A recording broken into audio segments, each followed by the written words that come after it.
চলমান রাজনৈতিক অস্থিরতা ও আইন শৃঙ্খলা পরিস্থিতি নিয়ে উদ্বিগ্ন বিভিন্ন রাজনৈতিক দল। এই পরিস্থিতি থেকে উত্তরণের একমাত্র পথ হিসেবে দ্রুত নির্বাচনের দাবি জানিয়ে আসছে বিএনপি সহ অন্যান্যরা।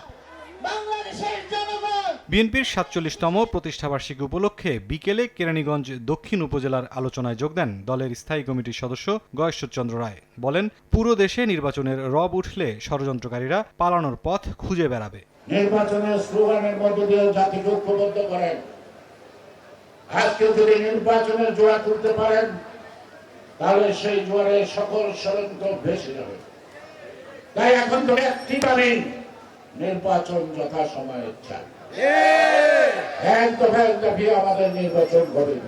এদিকে সকালে প্রেস ক্লাবে নার্সেস অ্যাসোসিয়েশন অব বাংলাদেশের ২২তম প্রতিষ্ঠাবার্ষিকী উপলক্ষে আলোচনা সভায় বিএনপির ভাইস চেয়ারম্যান শামসুজ্জামান দুদু বলেন, নির্বাচনে বিএনপিকে বাধা দিতে এবং তারেক রহমান যেন দেশ পরিচালনা করতে না পারেন সেজন্য ষড়যন্ত্র চলছে। কেউ কেউ বিএনপিকে ঠেকানোর জন্য তারেক রহমান সাহেব যেন আগামী দিনের নেতৃত্বে দেশ পরিচালনার নেতৃত্বে না আসতে পারে, প্রধানমন্ত্রী না হতে পারে, এই বিবেচনায় ইলেকশন বন্ধ করতে চান।